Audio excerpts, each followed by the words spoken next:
Reliance industries के chairman Mukesh Ambani और उनकी बेटी ईशा अंबानी ने फिर से बाजार को चौंका दिया है।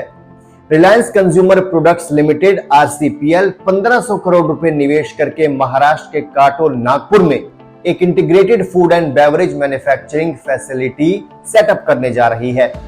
ये निवेश क्यों है मास्टर स्ट्रोक? क्या इसका असर एफएमसीजी सेक्टर पर पड़ेगा? चलिए स्टेप बाय स्टेप समझते हैं। दोस्तों, कल ही रिलायंस की तरफ से यह ऐलान हुआ, आरसीपीएल जो रिलायंस का एफएमसीजी आर्म है, अगले कुछ सालों में 1500 करोड़ रुपए से ज्यादा का निवेश करेगी।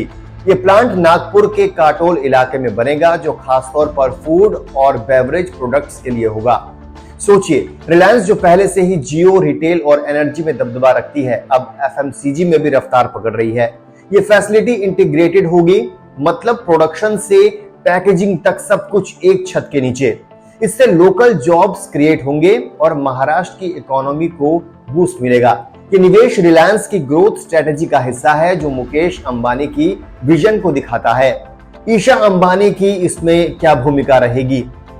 अब बात करते हैं ईशा अंबानी की। रिलायंस एजीएम में ईशा ने कहा कि आरसीपीएल ग्रुप का ग्रोथ इंजन है। 3 सालों में ही इसकी रेवेन्यू 11,000 करोड़ रुपए से ज्यादा हो चुकी है, जो यूएसडी 1.4 बिलियन के बराबर है। ईशा ने क्लियर विजन दिया, अगले 5 सालों में आरसीपीएल की रेवेन्यू 1 लाख करोड़ रुपए तक पहुंचानी है और ग्लोबल प्रेजेंस बनाना है। वो एफएमसीजी को ब्लूप्रिंट मानती हैं, जो आगे अपैरल, इलेक्ट्रॉनिक्स और हाई वैल्यू कैटेगरी में एक्सपेंशन का बेस बनेगा। ईशा की लीडरशिप में आरसीपीएल भारत की सबसे तेज ग्रोइंग एफएमसीजी कंपनी बन चुकी है। मुकेश अंबानी की बेटी साबित कर रही है कि नेक्स्ट जनरेशन रिलायंस को वो नई ऊंचाइयों पर ले जाएंगी। निवेश का महत्व क्या है? क्यों है ये मास्टर स्ट्रोक? दोस्तों, ये निवेश सिर्फ पैसे का मामला नहीं है, बल्कि स्ट्रेटेजिक मूव है। भारत का एफएमसीजी मार्केट 2025 तक 30 लाख करोड़ का होने वाला है और रिलायंस इसमें शेर की तरह एंटर करना चाहती है। काटोल प्लांट से लोकल सोर्सिंग बढ़ेगी, कॉस्ट कंट्रोल होगा और प्रोडक्ट्स जैसे इंडिगो, कार्मिन, सेंचुरी और एंजल जैसे ब्रांड्स को बूस्ट मिलेगा। मुकेश अंबानी की सोच हमेशा फ्यूचर ओरिएंटेड रही है। याद है जियो लॉन्च? उसी तरह ये एफएमसीजी में गेम चेंजर साबित होगा। ग्लोबल एम्बिशन के साथ रिलायंस अब एचयूएल, आईटीसी जैसी कंपनियों को चैलेंज करेगी। ये मास्टर स्ट्रोक इसलिए है क्योंकि ये जॉब क्रिएशन, एक्सपोर्ट और सस्टेनेबल ग्रोथ पर फोकस करता है। रिलायंस का ओवरऑल विजन क्या है? रिलायंस का एफएमसीजी बिजनेस आरसीपीएल के जरिए डिमर्ज होकर आरआईएल की डायरेक्ट सब्सिडरी बनेगा। 3 साल में 11,500 करोड़ की रेवेन्यू, ये स्पीड कहीं और नहीं दिखती। ईशा ने कहा, हमारा लॉन्ग टर्म एम्बिशन है भारत की सबसे बड़ी एफएमसीजी कंपनी बनना, ग्लोबल प्रेजेंस के साथ। ये रिलायंस को वैल्यू क्रिएटिंग इंजन बनाएगा, जो रिटेल बिजनेस जितना बड़ा और प्रॉफिटेबल हो।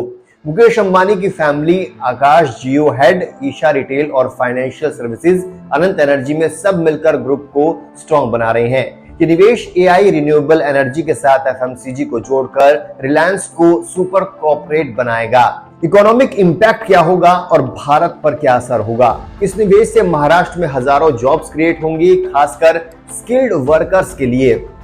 नागपुर जैसे इंडस्ट्रियल हब में फूड प्रोसेसिंग बूस्ट मिलेगा, जो लोकल फार्मर्स को फायदा पहुंचाएगा। नेशनल लेवल पर एफएमसीजी सेक्टर में कंपटीशन बढ़ेगा, जिससे कंज्यूमर्स को बेहतर प्रोडक्ट्स और लोअर प्राइसेस मिलेंगे। रिलायंस की ग्लोबल एम्बिशन से भारत का एक्सपोर्ट बढ़ेगा। मुकेश अंबानी हमेशा कहते हैं, ग्रोथ विद रिस्पॉन्सिबिलिटी। ये प्लांट सस्टेनेबल प्रैक्टिसेस पर फोकस करेगा, जैसे वेस्ट रिडक्शन और ग्रीन एनर्जी।